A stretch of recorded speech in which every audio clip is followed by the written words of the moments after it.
Bedazzled. I hung out with him Dice. a few nights ago. I never met him. Yeah. And at the Comedy Store, I saw him. He went on after me at the Comedy Store. He's a million times funnier as a stand-up than he was when he was big. I never got him. I never thought that was funny. Yeah. The Dice thing. But now he's just a guy talking, and it's fucking funny.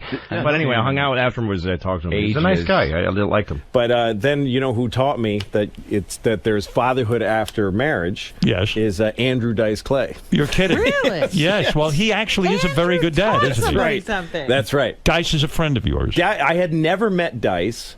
I went on stage at the Comedy Store in L.A., and he was on after me, and I hung out and watched him because I love watching Dice. Because at the Comedy Store in L.A., there'll be like 15 people in the audience, and he'll do 2 hours of just crazy. Brilliant, hateful stuff, just ripping the crowd into pieces. So he came up to me and said, "Hey, you know, very funny stuff, and that sounds like a lot of hard misery in your life. Is that real?" Right. And I said, "Yeah." And he goes, "You should get divorced." And I was like, "No, I could never do that." And then we stood in the parking lot of the Comedy Store for 3 hours, and he told me about being a dad after divorce and how to protect your rights as a dad and how you can be there and you can do it. Wow. You know, because people don't think of Andrew as a sensitive man. That's right. No, he's a very sweet person. So Dice is an important guy in your life because he is the one who led to your eventual happiness in getting a divorce. When you decided to tell your wife you wanted a divorce, did you bring Dice with you? So that hey, honey, here's what it is, honey. Looky here. Here's the thing.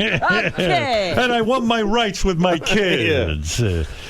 And then I met a guy named Andrew Dice Clay, of all people.